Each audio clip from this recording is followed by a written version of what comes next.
ये सब इंदौर पे है.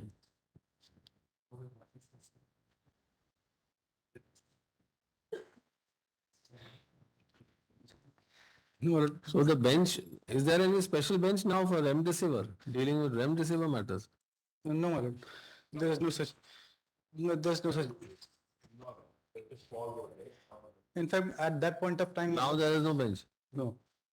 At that point of time, my lord, No, these matters these were. matters were referred to the larger bench. Yes, madam. Then the larger bench decided the case and then said that this matter be remitted, the matter shall be placed before the concerned court for necessary orders. Yes, ma'am.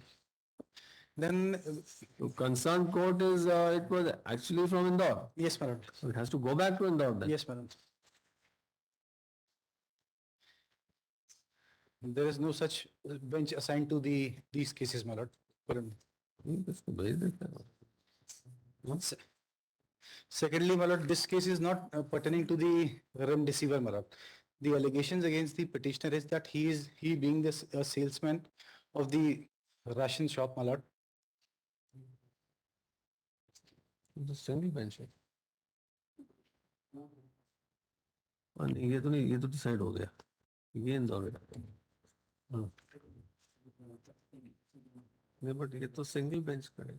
Single bench को authorise किया.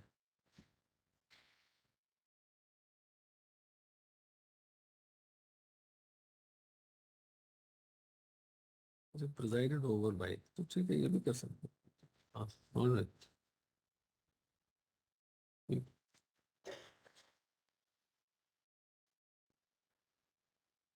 ठीक है, तो इसको आप ले लेना, dictation ले लेना. क्योंकि वो उसमें शायद वो अदर मैटर उसमें वो बेल पे था. इसलिए I don't know whether he was on bail और He was on bail, my lord. I have flagged matlab, that page, my lord. he was on bail Yes, my lord. In the rejoinder itself, they have mentioned that they have been granted bail. when the matter was referred to the larger bench. Yes, my Then- lord. In the month of, I think, my lord, that is void order dated 30/9/2000, 30/8, yeah, 1st of September. Right. ठीक.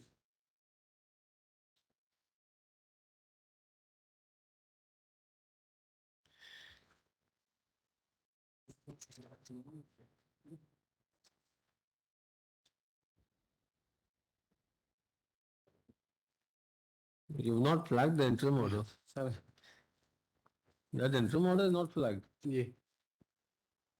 Interim order निकालना इसका इंदौर वाला. Of course. All right, we'll pass on. Ji.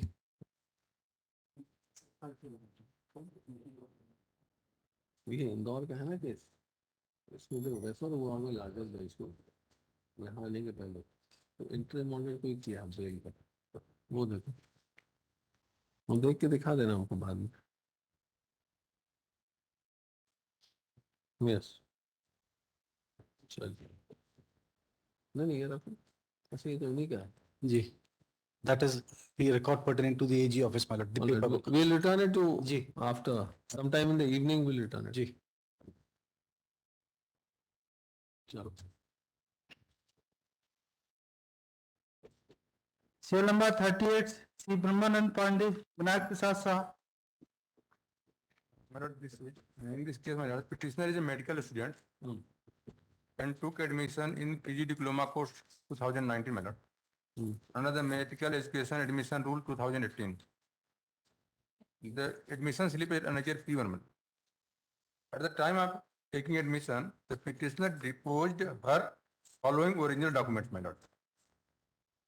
10th mark sheet, 12th mark sheet of the MBBS third internship certificate, permanent residence certificate, and provisional degree, my lord. Respondent number 4 के लिए कौन है?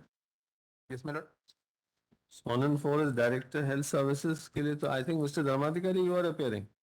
Yes, my lord. He just wants return of his documents Yes, my lord. and some NOC. Yes, my lord. At NOC. what he says that at page 63 there is a rule, regulation 11, which says that the respondent number 4 has to issue the appointment orders within 3 months. 60? Of the 60? page 63, my lord. हाँ. That rule is rule 11. Hmm.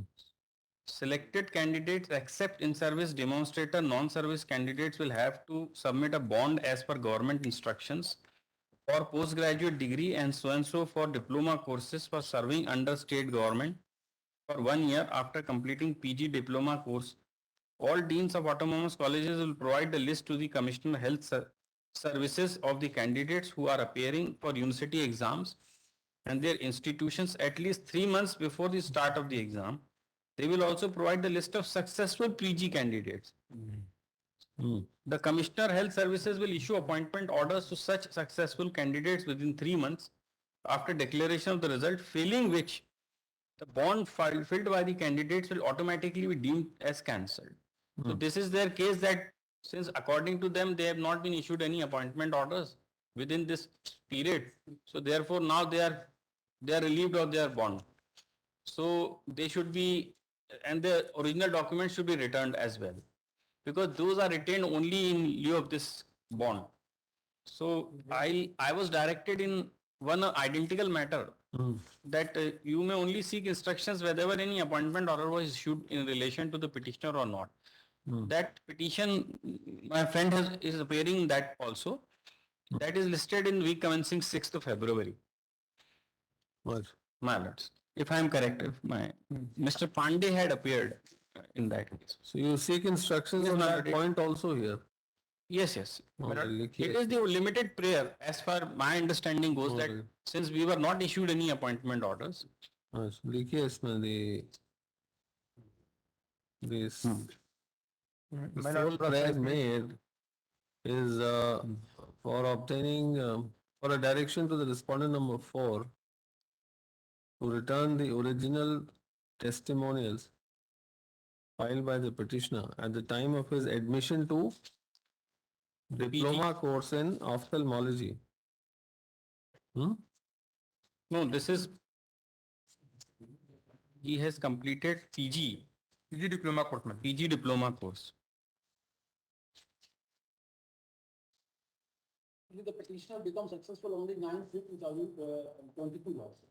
You had furnished these documents when? Lordship, the original documents is in the custody of the. P2 page 24, my lord. This has been submitted Prior to which course? 28/4/2022. Prior to which course? Prior to the PG diploma course में. Post graduation DO MS course. Page 24, my lord, P2. All right, PG DOMS course, diploma in ophthalmology, and medical and surgery. Bracket closed. So further direction is sought for release of to the respondent 3 for issuance of NOC. What is this NOC? And Mr. Yes. My lord. My lord, NOC is issued NOC for what purpose? college. College has no objection to take admission anywhere. The government has no objection to take admission and other course matter. NOC. See. Next paragraph. Counsel for the state, Shri Dharmadhikari, is directed to seek instructions. List the case on Week commencing 6th, my lord. week commencing 6th February, along with, you have the number. WP.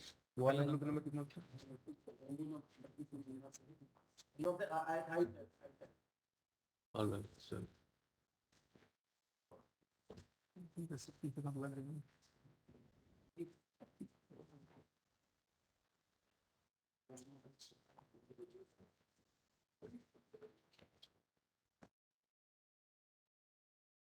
C number 41 with connected matters.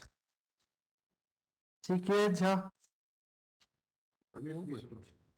कोई पास होगा?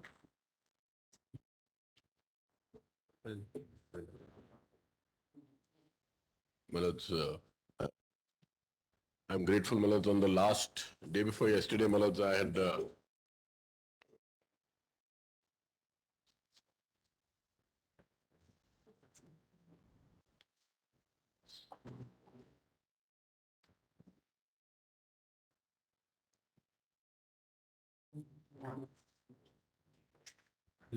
Yes. Malaj, on Monday, Malaj, I had taken my lodge through. Yeah, just keep it there.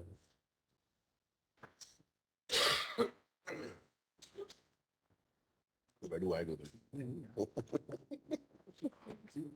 What is on there? A little bit close for my comfort.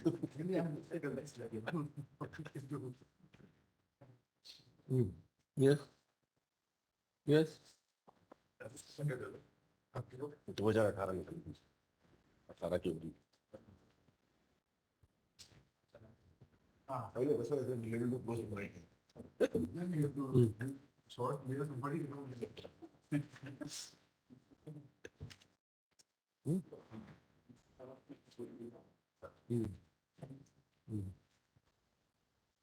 कल बताने को बोला है ना, परसों बताने को बोला है। ये कब लगा है? अच्छा ये तो रिजर्व है, तो आपको भेज देना, परसों बताएंगे। Yes. Because on Monday, Malaj, I had submitted before this honorable court, Malaj, that the provisions of Entry Tax Act in the state of Madhya Pradesh are per se vastly different from the provisions of the Odisha Act, and therefore their reliance on the Odisha power generation judgment, Malaj, would not be correct in face of the law, legal provisions in the state of MP, particularly the definition of business given in the VAT Act, and the fact that the charging section, section 3 says that the entry tax is levied on a dealer in the course of his business. And the definition of the term business says that business includes, there's subclause 1 and then there's subclause 2.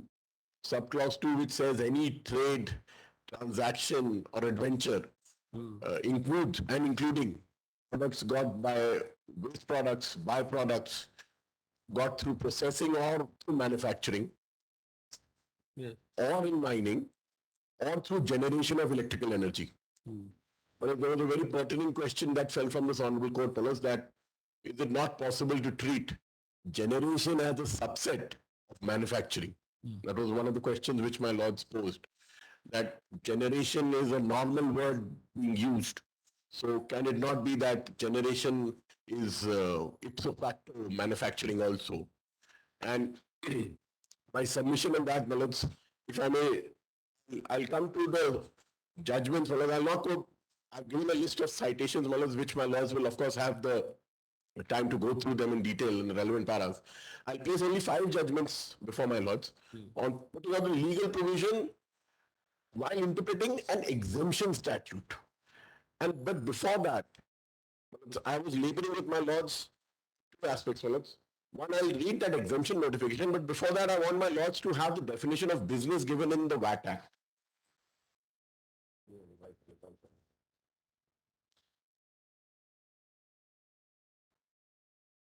There was also, Malaj, the submission made by me that the petitioners in this case were assessed for coal and furnace oil.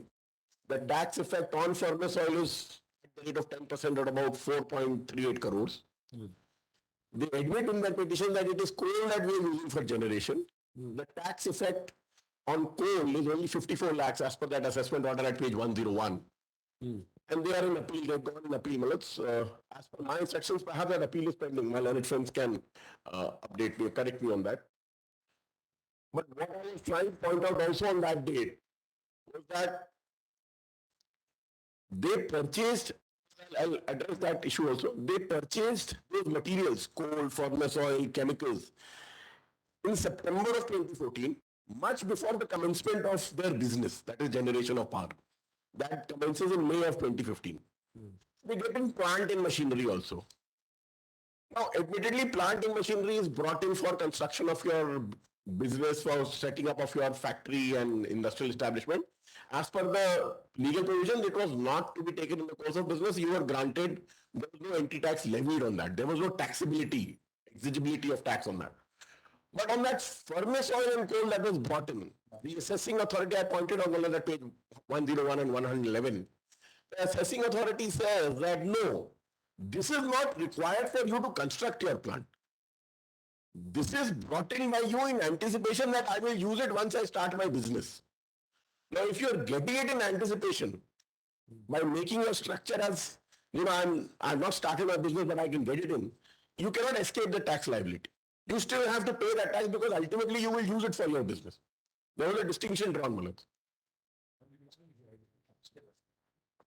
Now, if today they stand up and say that no, I use furnace oil also for generation of power. That is not reflected in the pleadings. The pleadings only say coal, coal and coal. Coal. Even the Odisha judgment deals with only coal. So why have you taken an interim order at 25% depositing?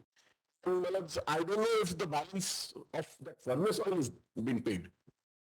But anyway, I'll address that. First, my lord, we have section 2D.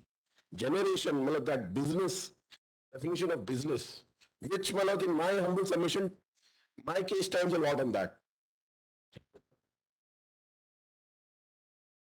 My lords will have to interpret provision of the VAT Act.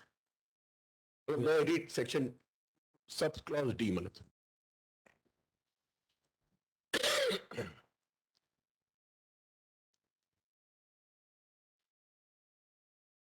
Pardon me for my throat, it's a little hoarse. Yes, business. Because business includes any trade, commerce, manufacture. I'm not on clause 1, Manoj. Clause 1 is, Manoj may take it is more or less like the definition of business in the Odisha Act. Clause 2, Manoj, sub-clause 2. Any transaction of sale or purchase of goods in connection with or incidental or ancillary to the trade, commerce, manufacture, adventure or concern referred to in clause 1, that is to say, we have B. Goods which are obtained as waste products or byproducts in the course of manufacture or processing of other goods. Pause over here. They say, the legislature says, manufacture of byproduct, waste product, manufacture in the course of manufacture or processing of goods. So they differentiate the goods. The second differentiation is for mining. The third differentiation is generation of distribution of electrical energy. The legislature consciously says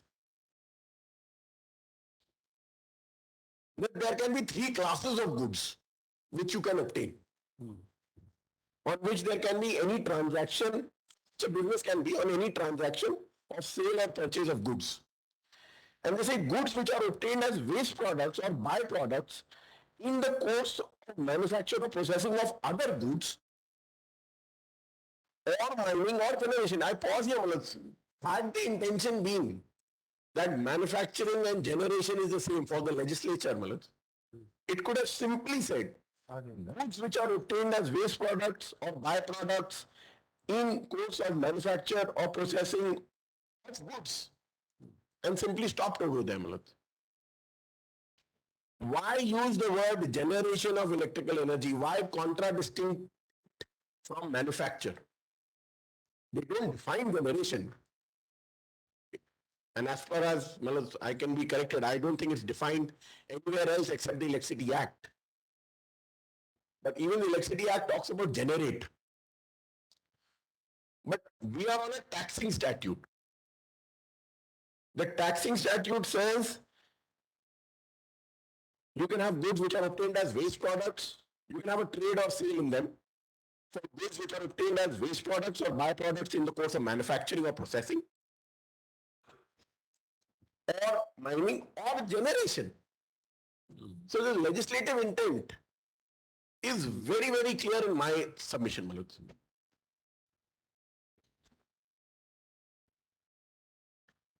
All right, yes. Now, having said that, Manoj, the laws may come to the Constitution Bench Judgment, Manoj, 2018-9, Volume 9, SCC, page 1. Manoj, I had noted down, Manoj, we were just summing up on Monday, so I had quickly given those citations. I just like to take my notes, Manoj, to just 2 paras. Manoj. This is the judgment, Manoj, Constitution Bench of the Honorable Supreme Court. 2018, Volume 9, SCC, page 1. It is there in the compilation. No, it's not. It's the compilation is given by the petitioner. I had given a list of. I had also noted down. My lords had noted it down on Monday. A list of citations at my end. Yes. I would any which way, I'll give I'll give a compilation month.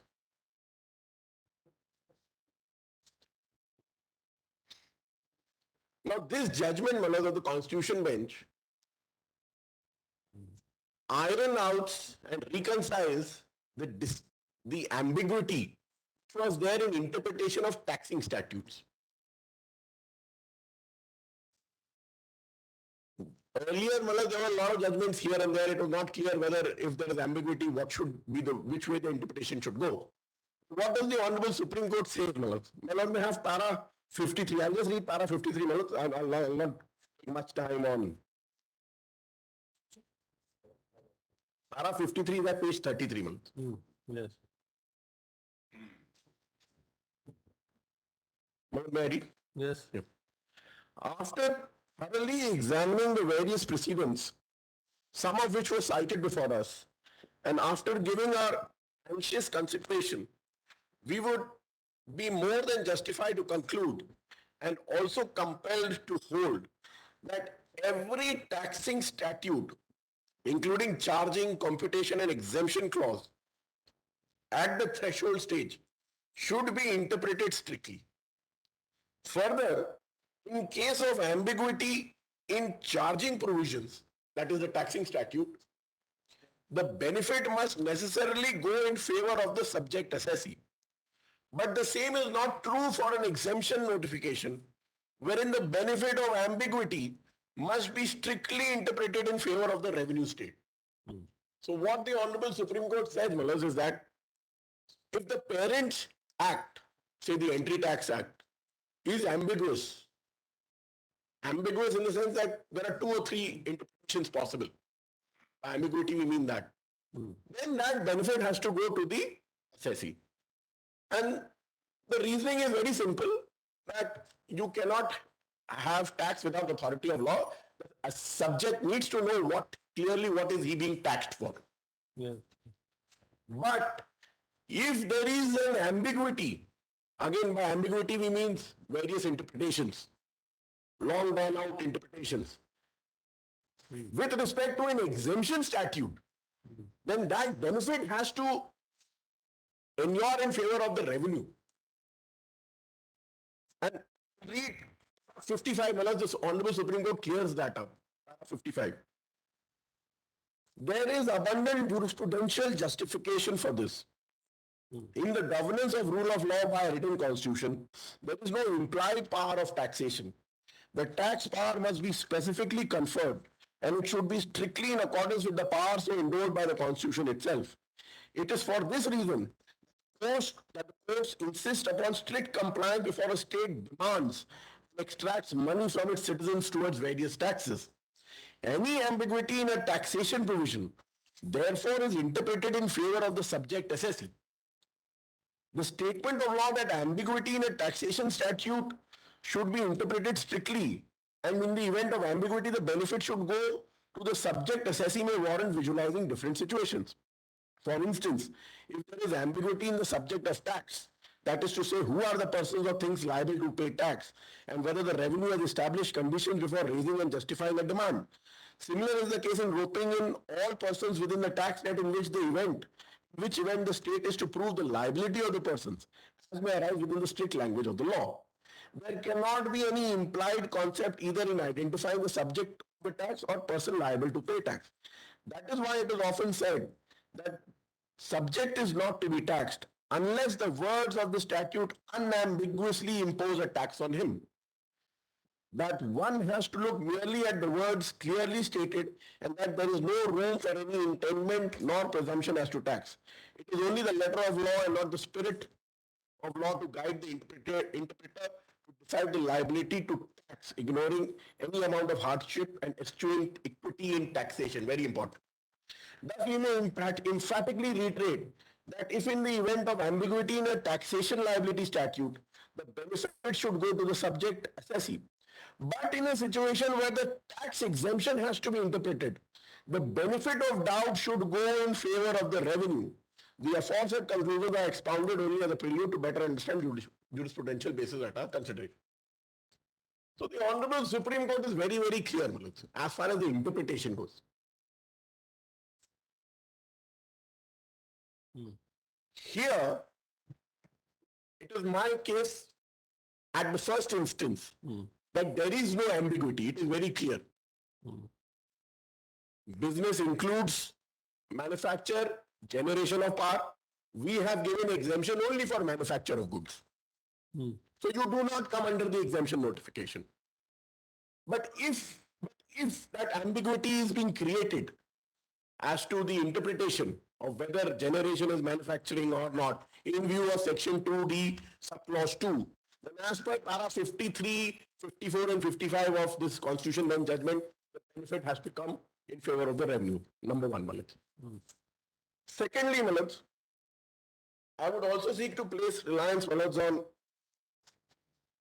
the interpretation of a taxing statute, Malaj, that is related judgment, Malaj, 2022.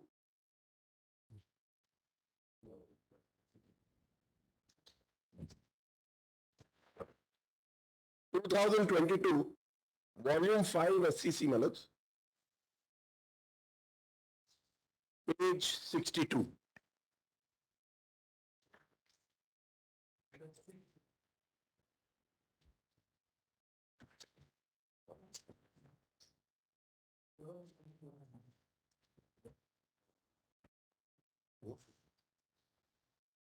Volume 5 SCC, page 62.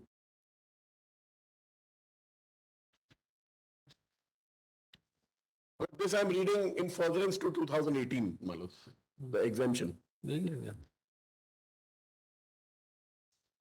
And I take my life straight away to paras 8, Malaj. This was also an exemption, Malaj.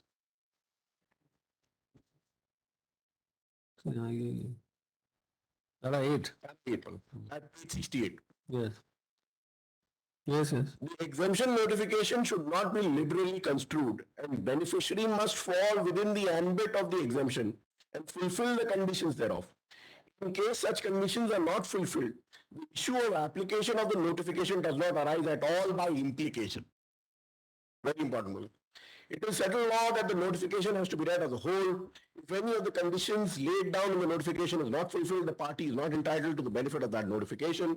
An exception and or an exempting provision in a taxing statute should be construed strictly, and it is not open to the court to ignore the conditions prescribed in the relevant policy and the exemption notifications issued in that regard. The exemption notification should be strictly construed and given a meaning according to legislative intent. Here my case is that the executive, the government, the revenue only wanted to give it for manufacturing of goods, not to generation. The statutory provisions providing for exemption has to be interpreted in light of the words employed in them, and there cannot be any addition or subtraction from the statutory provisions. Now, having said this, Manoj, may Lords may please have the exemption notification at page 19 of the petition.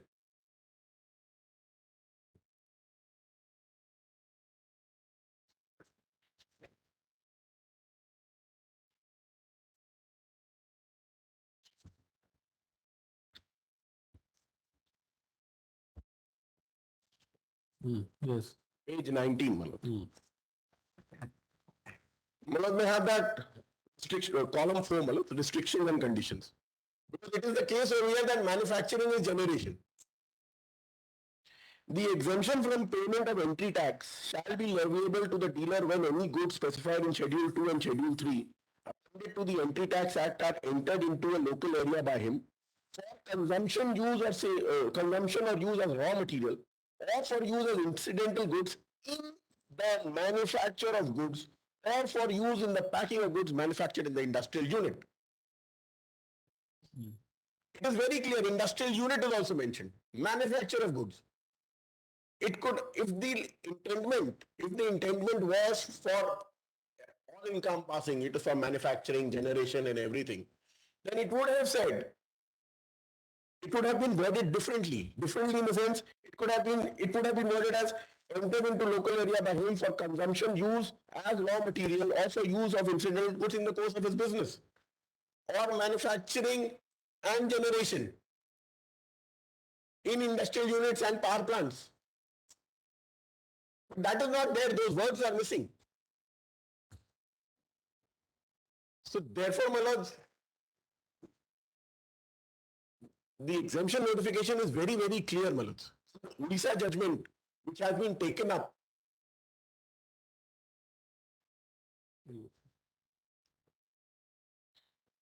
The fulcrum, When were the goods, I'm sorry, my lord. the goods were entered when? 9th of September 2014. It was prior to the manufacturing process began. The generation began in May of 2015. What is the date? Well, the exact date is 20th May. 20th May is the 20th May 2015 is the commercial operation date of the power plant. 20th May 2015. 15. And the first branch of coal and furnace oil was brought in on 9th of September 2014. But over here the case is also slightly different, Malats. While they bring in that goods prior to the commencement of production. When was that? April? No, 9th of September 14. 9th of September 14. Almost, Malats, 10 months, 11 months prior to that.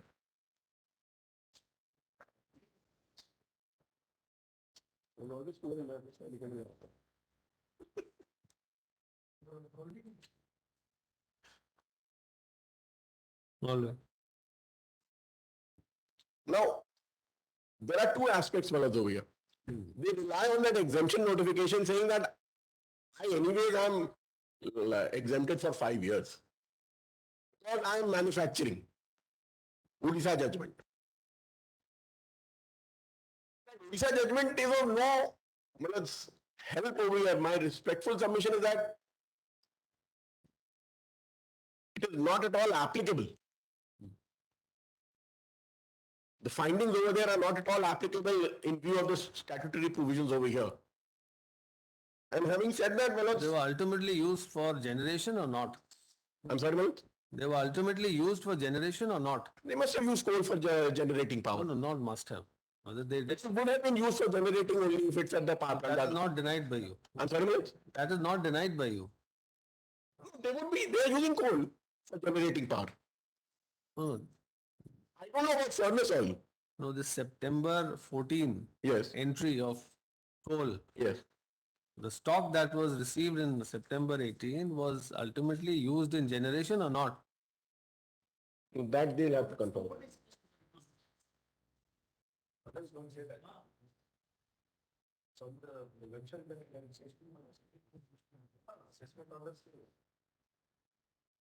Not the assessment orders say that it is used, but for the fact it is not manufacturing, therefore denied. No. See that order. No? I'll read that order again. I'll read that order.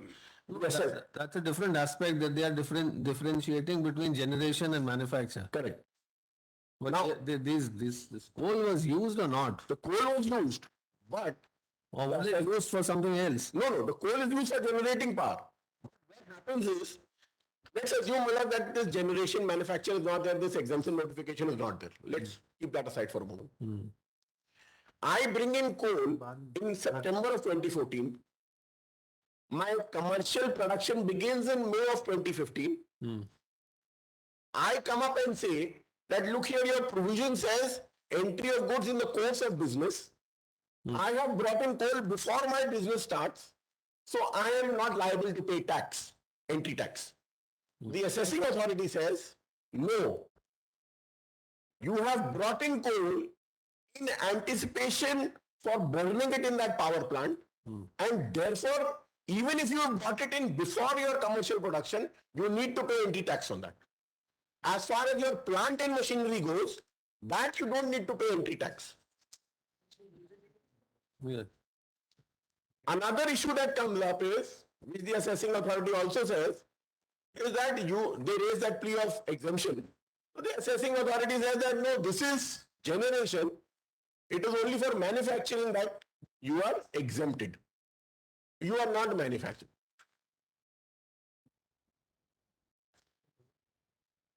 If I may just see page 101 I'm sorry, 102.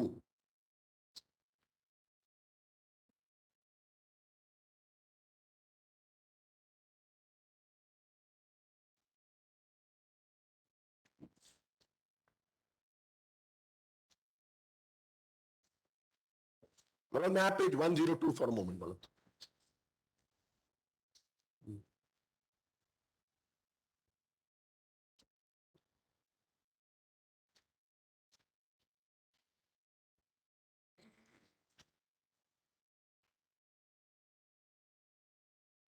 Yes.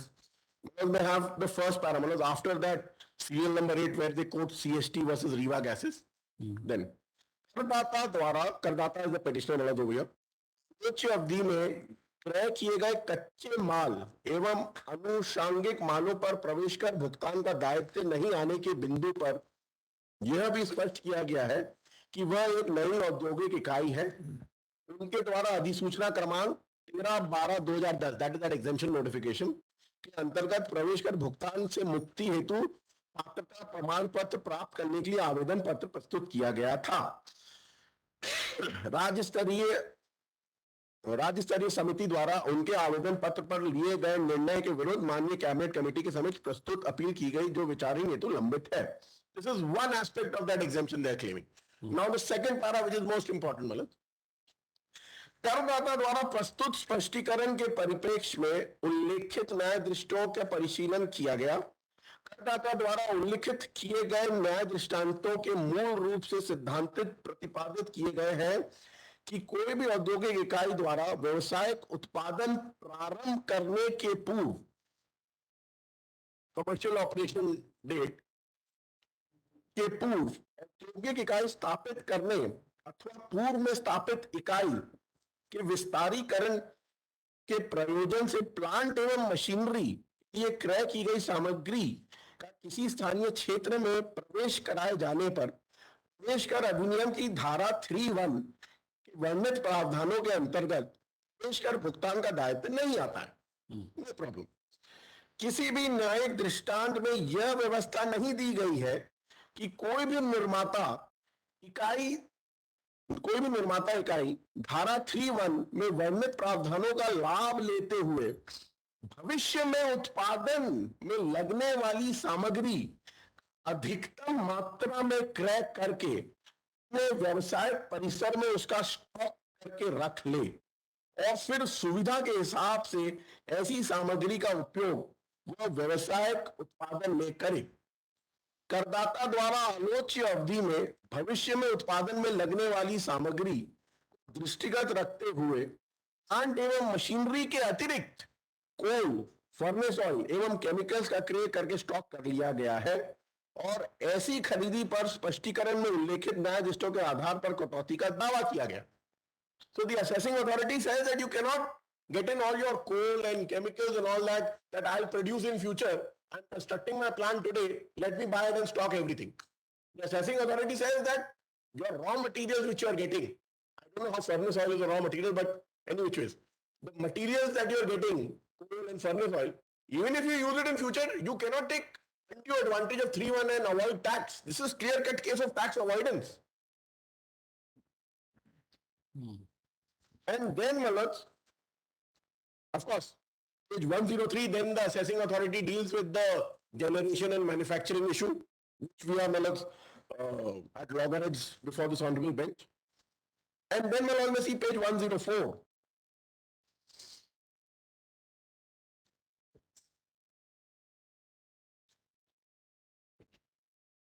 Yes. We'll always see the second last paragraph. मतलब कर चुके मालों की क्रय राशि, मतलब have that? Yes. 46 something. जिसकी सूची प्रस्तुत की गई है, क्रय बीजकों के सत्यापन पश्चात कटौती प्रदान की जाती है. उपरोक्त अनुसार कटौतियों पश्चात कर योग क्रय राशि 55 करोड़ 82 लाख सौ होती है. इस पर निम्नानुसार प्रवेश कर निरूपित किया जाता है. Now what is the tax effect? Let's see that. कोल की क्रय राशि 10 करोड़ 81 लाख 56,000 पर 5% की दर से 54 lakh. Number 2, LDO furnace oil की क्रय राशि 43 करोड़ 88 लाख 71,000 10% की ओर से 4 crore 38 lakh. And then the total tax effect, Malas, it's given below, it's about, you need to pay 494 crores 94 lakhs.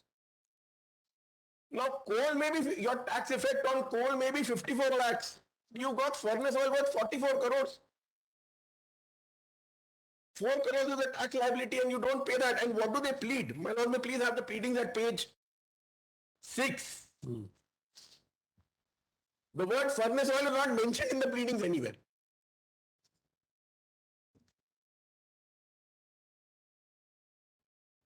Yes. Para 5.5.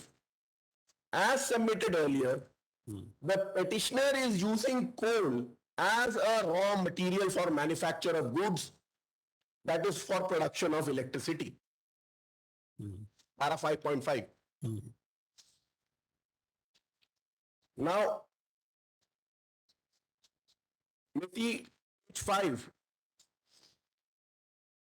the first line, Please. page 5, previous page, first line. Engaged inter alia in the business of production and sale of electricity. You admit this is your business. Another place it is mentioned coal. Page 7, para 5.10. What is that para 5.10? Yes.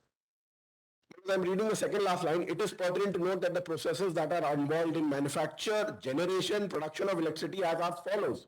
Coal is the primary source. In thermal power plant, energy available in coal is converted. Coal is fed. Coal is fired.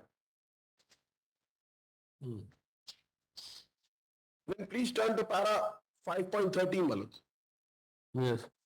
The matter was thereafter considered by the MP Trade Investment Corporation, which by its order dated 1/3/16 rejected the application of petitioner for exemption of entry tax on the ground that generation of electric power by coal does not amount to manufacturing.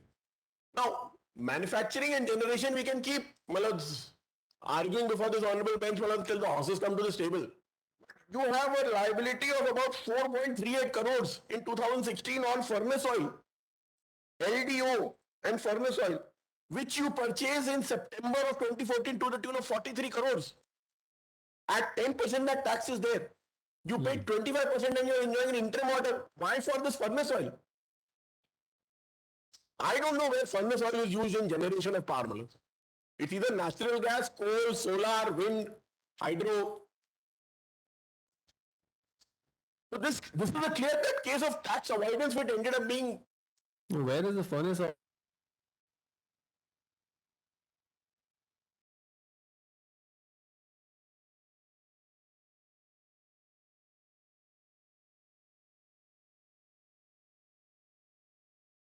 Ignite coal. Yes, yes.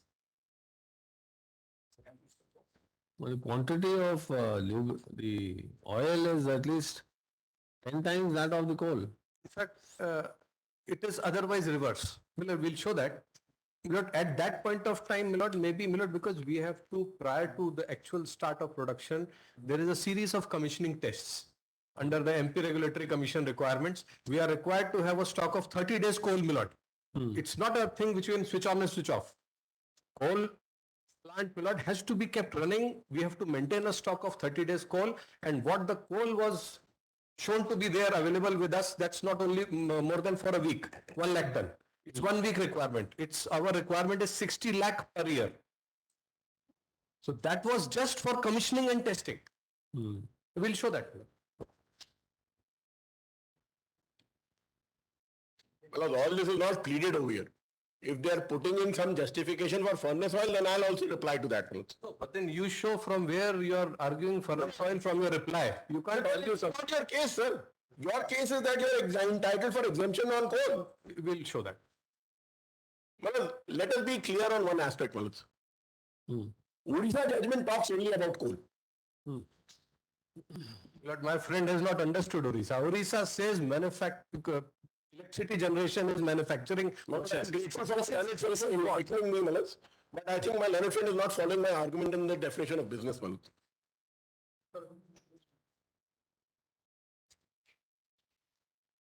Yes.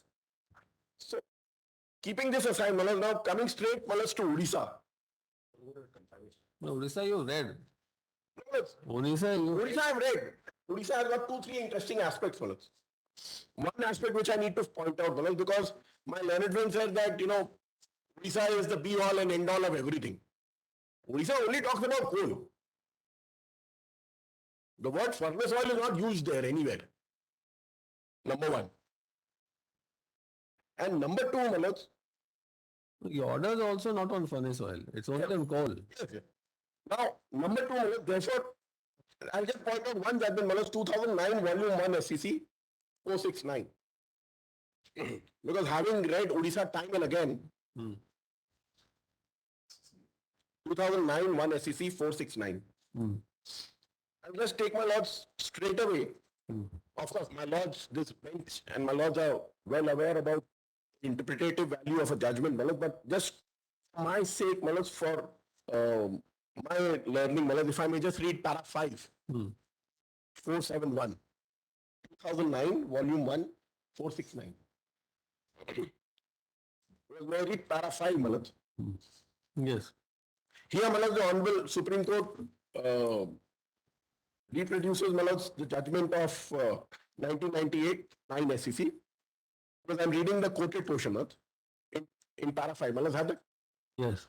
Courts should not place reliance on decisions without discussing as to how the factual situation fits in with the fact situation of the decision on which reliance is placed. Observations of courts are neither to be read as Euclid's theorems nor as provisions of the statute, that too taken out of the context. These observations must be read in the context in which they appear to have been stated.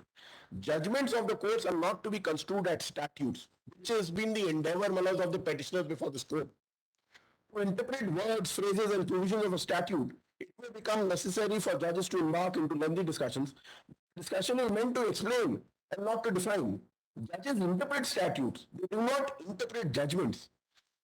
They interpret words of statute. Their words are not to be interpreted as statute. So my submission over here is, that since the provisions are vastly different, so it does not even have persuasive value.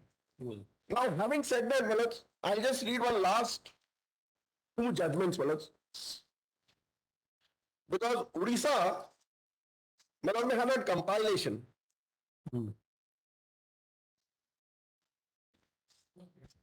Page 57, Manoj, of that Odisha. I'm sorry, not 57. Page 60. Show me that, please.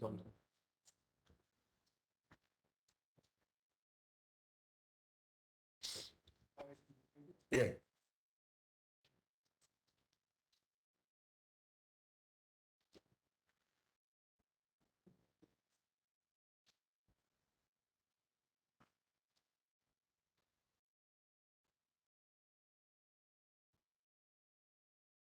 Because having submitted that Odisha does not have even a persuasive value before this honorable court, but since it has been heavily relied on by the petitioners, because it has been upheld by the Honorable Supreme Court.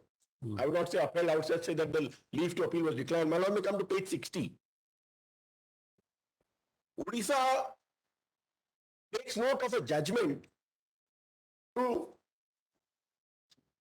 not rely on it.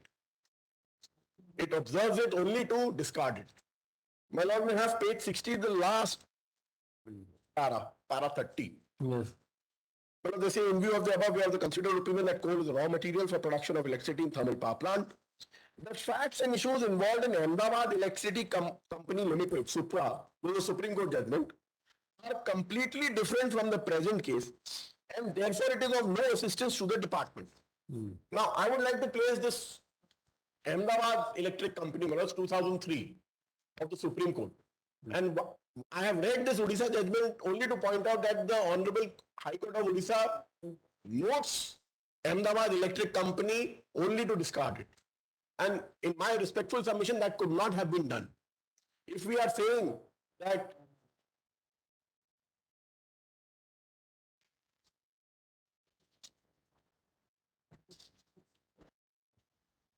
well, we have 2003 volume 11 SEC page 129. Yes.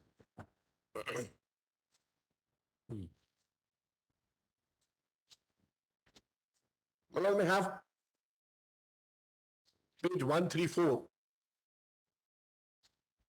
Which para? I'm just reading the opening parameters and then I'll come to the relevant parameters. May I read page 134, first line where the name of the Honorable Justice Arun Kumar is mentioned. Yes. Okay. Honorable Justice Singh has the judgment. Have the judgment. The question which arises for consideration in this bunch of appeals is regarding eligibility of Cinder to excise duty. The respondents in all the appeals use coal as fuel for producing steam to run the machines used in their factories to manufacture the end product. Similar the case over here.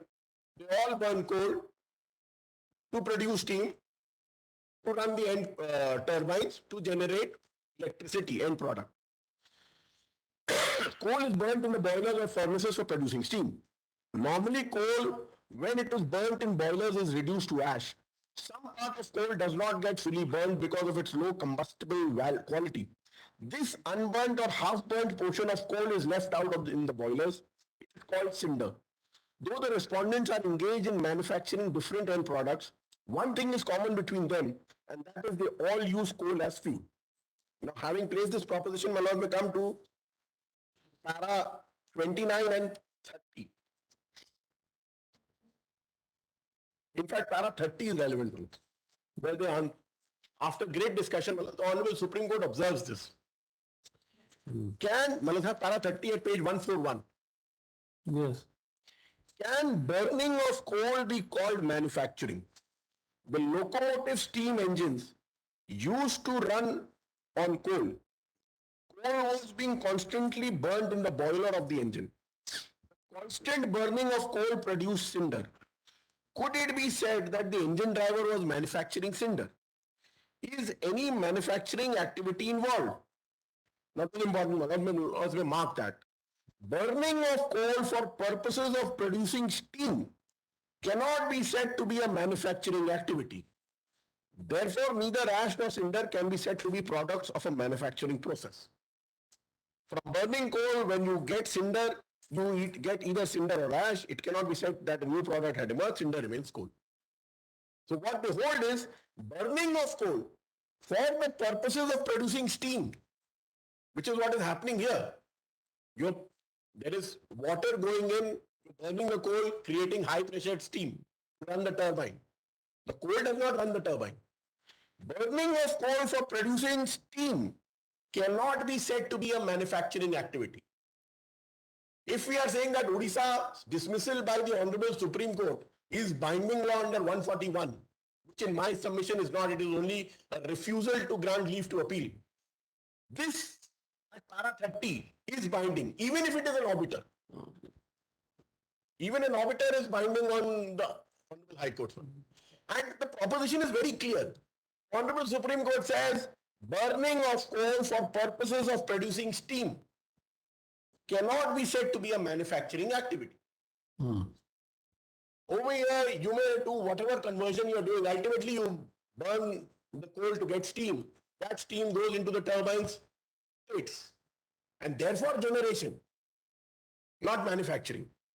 And lastly, Malad, I'd like to place on at 1975, there's a fleeting reference to as to how the generation happens.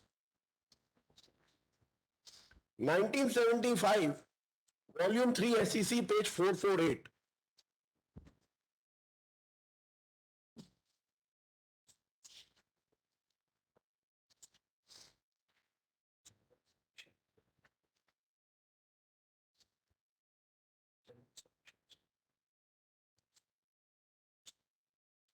Well, this was a case of payment of electricity tax by the then state of Mysore. Manoj, have page 448, Manoj, have that judgment? This is 1975, volume 3, SEC, page 448. Yes. Manoj, may have 449. At the bottom, Manoj, the judgment starts.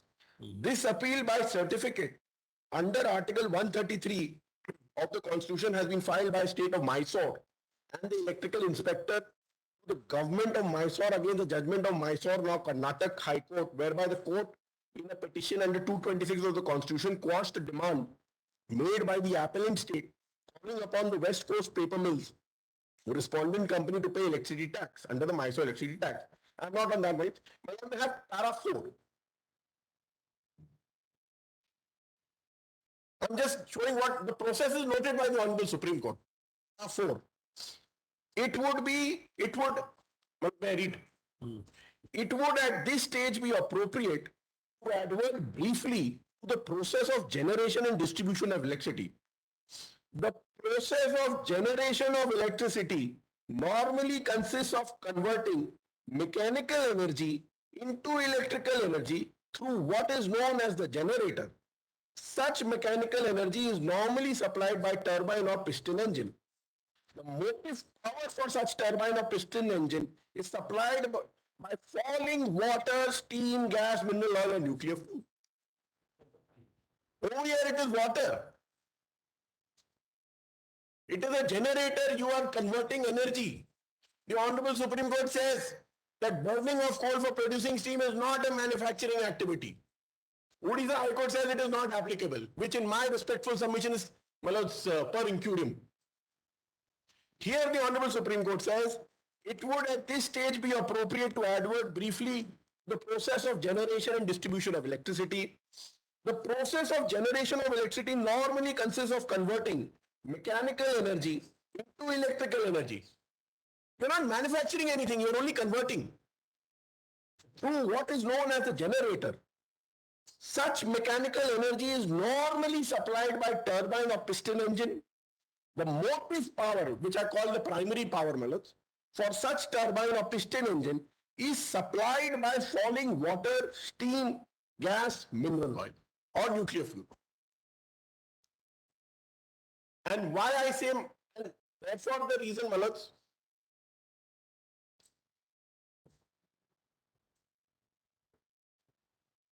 When the rebate on natural gas, Yes.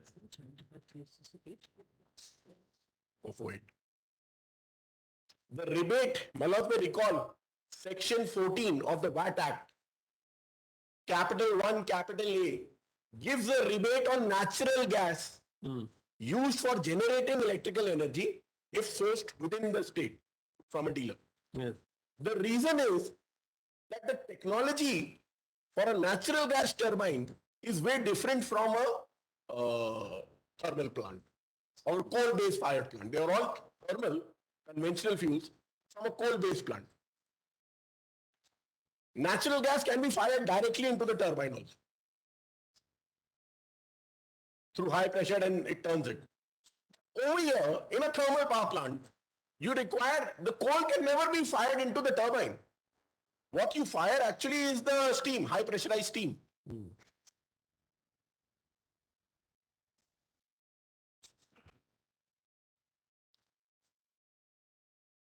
The technology available today, Manoj, is that you may have smaller power plants capacity, say 10 megawatt, 15 megawatt, which we call captive power plants.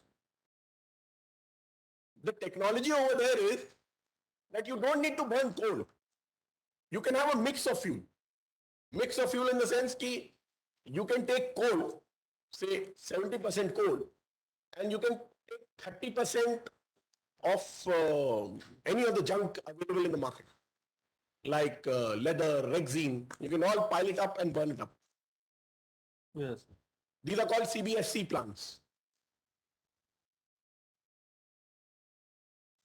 Would the argument also come in that I am burning some leather or rexine, junk products, waste products along with coal as a mix of it? So that is also available for generation. That will not be there, Manoj. All right. Yes. So therefore, Manoj, my most respectful submission in this case, in WP 16965, is that it is generation of electricity. Odisha judgment is not applicable, not even having any persuasive value. The exemption is only and only with respect to manufacturing of goods issued under Section 10. Section 10 has its own restrictions and conditions.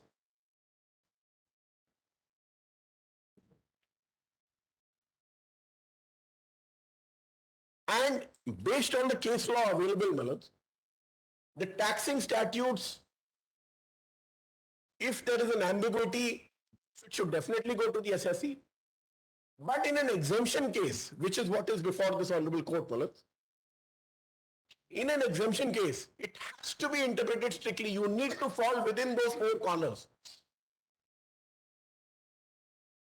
There is no interpretative rigmarole that can be done, Malad, which the petitioners are seeking over here to fall within that exemption.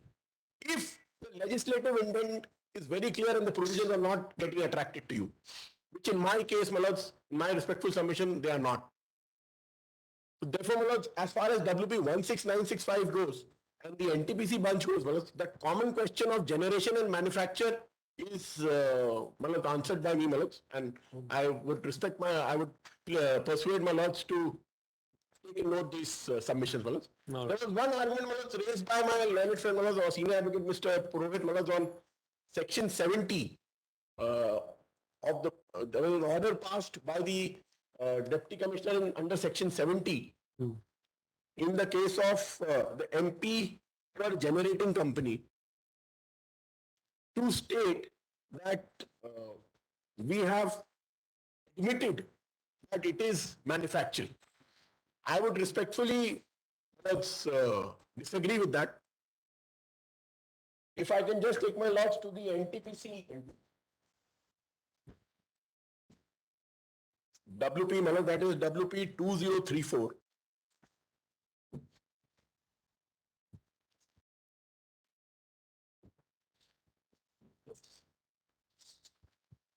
Of course, this is only by way of if I look at the pleading, Malad, if I look at the pleading of NTPC and WPC 2034 of 2015, there is no whisper of this order. There is no whisper. Since they have only heavily relied on Odisha and generate and manufacture. But since, Malad, we are in a writ and for the completion of argument, Malad, may just see the notification in the case of NTPC.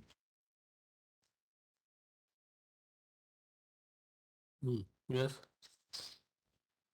Malad, that is,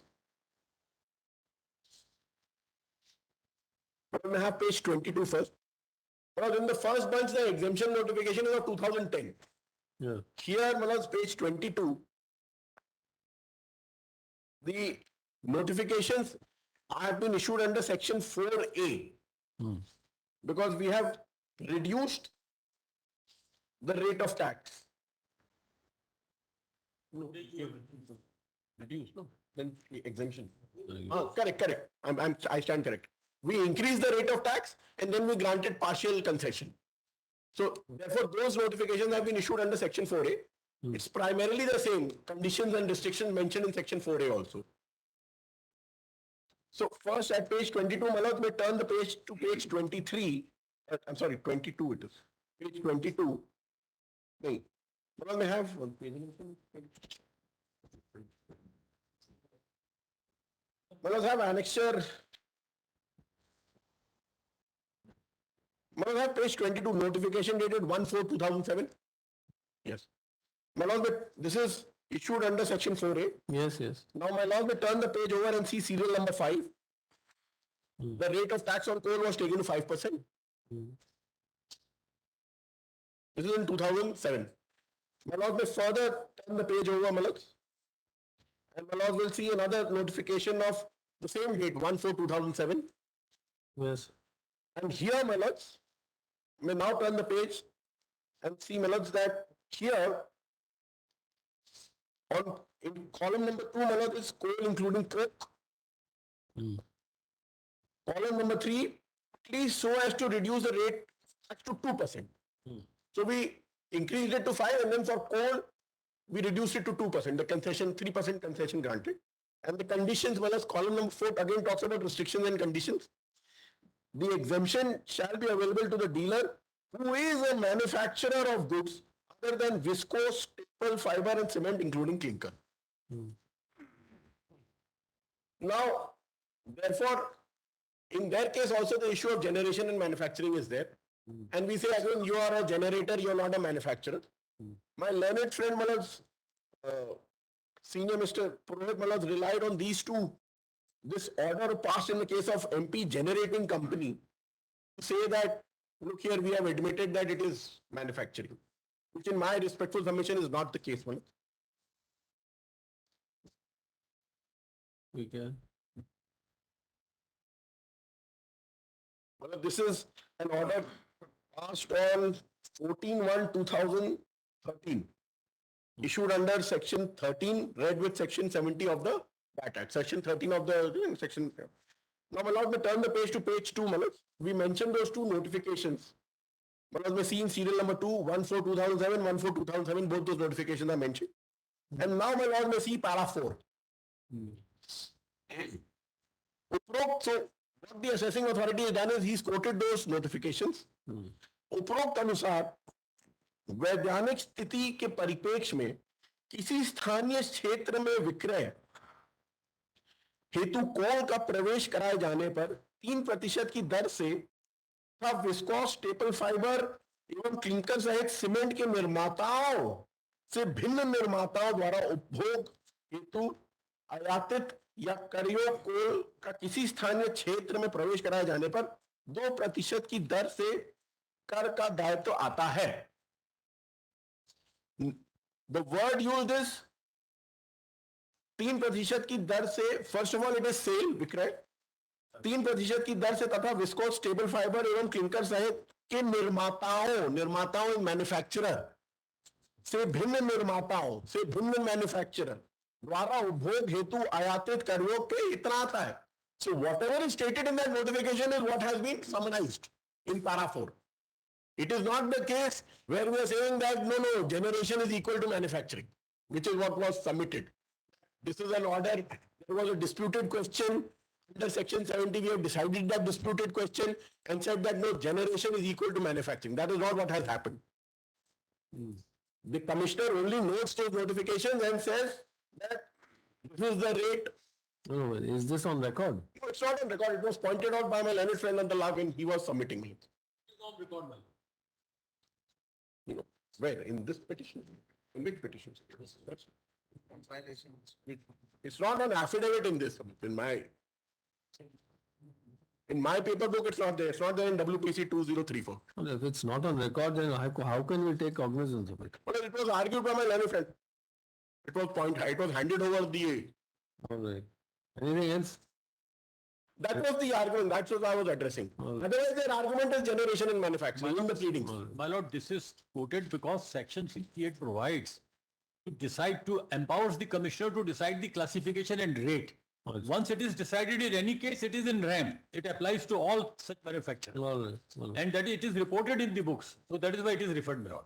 You finish your argument, sir. All right. So then, So, my first objection to this document was that it has not been placed on record or by way of any affidavit. But since it was put out on that date, on the last date, my learned friend had taken half an hour to conclude his submissions. Since it was pointed out and said that it is passed under section 70, let's just see section 70 of the VAT Act.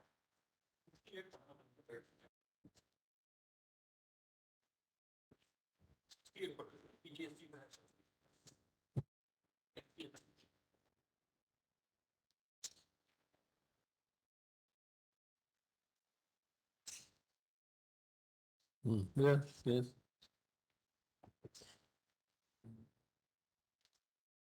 Section 70, determination of disputed question. VAT Act. The commissioner either on his own motion or any. I'm sorry. That's disputed question. Now this order, it's not on record. But since it was pointed out and my learned friend was saying that it has decided everything, what we are saying the commissioner has disagreed. And he said that generation is equal to manufacturing. That is not what has been said. The commissioner only in this order says what has been quoted in those notifications. That निर्माताओं पे इतना लगेगा, इनसे भिन्न निर्माताओं पे इतना लगेगा. Manufacturing. Rest. We are ignoring this. Yes. Then we are ignoring this. Because the entire pleading is generation and manufacturing in Odisha. So therefore, Malas, in my respectful submission, Malas, these petitions be dismissed, Malas. And Malas, the petitioners be the interim order be vacated and they be directed to deposit the tax fund. I am deeply obliged, Malas, for your patience.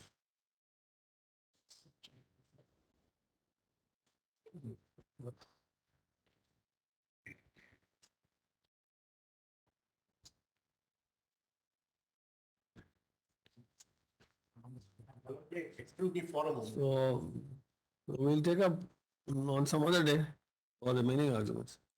Day after, my lord, or Monday? Monday, Malas. No, Monday. My lord, same, my lord, Liberty at 2:15. Yes, yes, yes.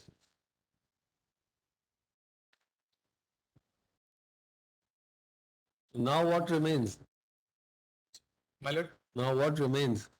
clarification of the confusion created, my lord.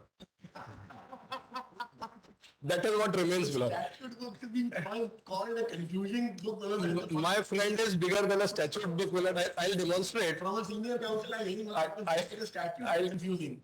But I'm saying Mr. Bernard is confusing, my lord. Statute is clear. Statute is clear. I'll take that as a compliment. The arguments of the Learned Counsel for the State, Shri Bernard, stand concluded.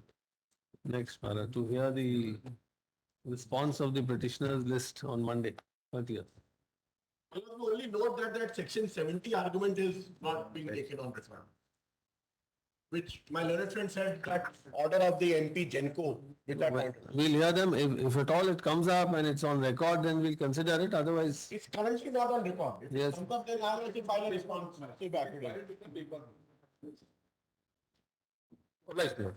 all right.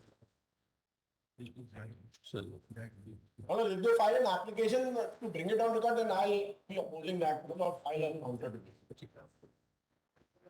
no, let them do. First let them act. Okay. Only then you can react. I can hear I'm preempting them. Well, everything is a presumption.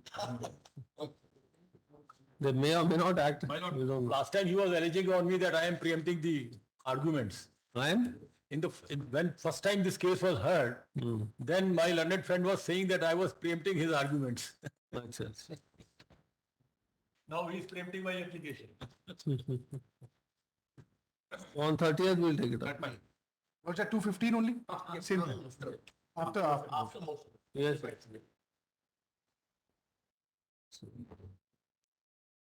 और कुछ है क्या? बस. Good.